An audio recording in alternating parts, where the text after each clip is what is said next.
Assalamualaikum warahmatullahi wabarakatuh. Halo, perkenalkan aku Rika Ratnari dari kelas Praktikum Analisis Multivariat C, jurusan Statistika Universitas Brawijaya. Kali ini aku akan menjelaskan materi tentang T kuadrat Hotelling. Berikut videonya. Untuk yang pertama, yaitu definisi dari T kuadrat Hotelling.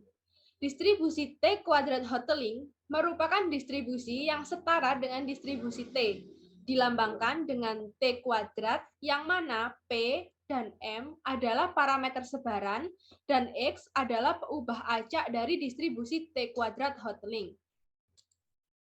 Selanjutnya, uji hipotesis untuk T kuadrat Hotelling ada dua. Yang pertama, untuk satu populasi dengan hipotesis H0 sama dengan mu sama dengan mu0, dan H1 adalah mu tidak sama dengan mu0. Dengan keputusan akan tolak H0 jika nilai N-P per N-1P T kuadrat lebih dari nilai F tabel alfa dengan derajat bebas P, N-P.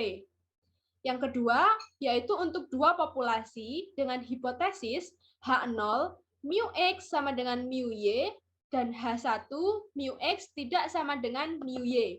Dengan keputusan akan tolak H0 jika nilai N-P-1 per N-2P T kuadrat lebih dari nilai F tabel alfa dengan derajat bebas P, N-P-1. Uji T kuadrat Hotelling ini berfungsi untuk melihat perbedaan antara dua kelompok percobaan yang masing-masing kelompoknya terdiri dari dua variabel atau lebih. Sebelum kita menguji T kuadrat Hotelling, terlebih dahulu kita harus menguji asumsi-asumsi dasar yang ada, yaitu asumsi uji normalitas dan uji homogenitas covariance. Uji normalitas sendiri dapat dilakukan dengan metode uji Kolmogorov-Smirnov, uji Shapiro-Wilk, Kiki-Plot, dan lain sebagainya. Dan untuk uji homogenitas covariance sendiri dapat dilakukan dengan metode Box-M. Dan ini merupakan contoh kasus yang bisa dilakukan dengan uji T kuadrat Hotelling. Yang pertama adalah terdapat dua kategori, yaitu laki-laki dan perempuan. Dengan tiga variabel yang akan dihitung meliputi tinggi, lingkar dada, dan lingkar lengan. Pengerjaannya akan kita gunakan dengan bantuan software R. Yang pertama, kita gunakan sintaks sebagai berikut, yaitu input data. Saya menggunakan variabel X untuk percobaan 1 yang berisikan data anak laki-laki. Di sini saya mengisi datanya secara manual sehingga tidak perlu mengimpor dataset dari Excel. Variabel X terdiri dari tinggi, lingkar dada, dan lingkar lengan dari anak laki-laki. Dan variabel Y, percobaan 2 yang berisikan data anak perempuan meliputi tinggi, lingkar dada, dan lingkar lengan anak perempuan. Selanjutnya akan dilakukan penggabungan data, yaitu penggabungan data anak laki-laki dan data anak perempuan. Data anak laki-laki yang terdiri dari 6 baris, dan data anak perempuan yang terdiri dari 9 baris. Selanjutnya dilakukan grouping, yaitu dengan variabel Z, pengulangan angka 1 dengan 6 baris untuk laki-laki, dan angka 2 dengan 9 baris untuk anak perempuan.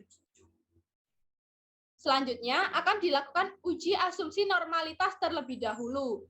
Namun harus dilakukan penginstalan package RVA IDE Memoir dilakukan untuk ini digunakan untuk menguji normalitas dari masing-masing data, yaitu data anak laki-laki dan perempuan dengan Shapiro test. Selanjutnya akan dicari nilai kesamaan matriks kovarian dari dua populasi tersebut. Namun terlebih dahulu kita install package yaitu ASBIO untuk gabungan data yang diberikan variabel Z. Selanjutnya yaitu uji menghitung akan dilakukan untuk menghitung uji kesamaan vektor rata-rata dua populasi atau T kuadrat Hotelling sendiri dengan terlebih dahulu menginstal package DEXTool ini. Yang digunakan adalah data gabungan dengan variabel Z. Dan didapatkan output dari software R seperti berikut. Dengan uji asumsi normalitas dengan hipotesis H0 data menyebar secara normal multivariat dan H1 data tidak menyebar secara normal multivariat. Interpretasinya sebagai berikut, dari output yang dihasilkan dengan uji Shapiro-Wilk, bantuan software R di atas, diketahui bahwa nilai p-value dari data anak laki-laki dan perempuan secara berurutan adalah 0,002149 dan 0,002464, kurang dari alfa, yaitu alfa 0,05, sehingga keputusannya menjadi tolak H0. Dan dapat disimpulkan bahwa data tinggi badan, lingkar dada, serta lingkar lengan anak laki-laki dan anak perempuan usia 2 tahun di dataran tinggi Asia tidak menyebar secara normal. Pada video pembelajaran kali ini, kita tidak memperbaiki data, jadi tidak kita permasalahkan bahwa data tidak menyebar secara normal. Lalu kita lanjutkan ke uji kesamaan matriks kovarian. Dengan hipotesis H0 yaitu gamma 1 sama dengan gamma 2 dan H1 yaitu gamma 1 tidak sama dengan gamma 2. Dari output yang dihasilkan dengan bantuan software diketahui bahwa nilai p-value adalah 0,8931873 kurang dari alfa 0,05 sehingga menghasilkan keputusan terima H0. Maka dapat disimpulkan bahwa matriks kovarian antara anak laki-laki dan anak perempuan usia 2 tahun di dataran tinggi Asia adalah sama. Yang terakhir adalah uji T kuadrat Hotelling, atau kita menghitung vektor rata-rata dari masing-masing populasi dengan hipotesis H0, mu X sama dengan mu Y, dan H1 mu X tidak sama dengan mu Y. Dari output uji T kuadrat Hotelling, diperoleh nilai bahwa p-value adalah 0,269 lebih dari alfa 0,05.